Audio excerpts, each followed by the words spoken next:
This 5-minute solution will show you how to ban someone from a Facebook page.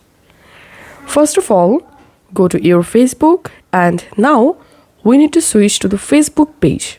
So tap on menu, tap on this arrow icon and select your Facebook page.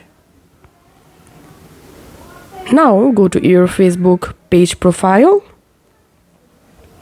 and here tap on followers or likes.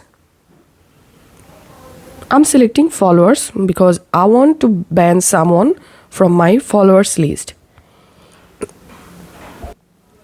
And now tap on this three dot next to the profile you want to ban and tap on block.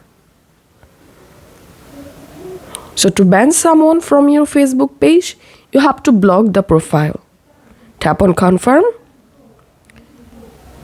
And this is how we can ban someone from a Facebook page. And now on, this profile won't be able to see any post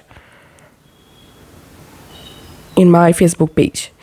If this video helped you out, please leave a like and leave a comment down below. Thank you for watching.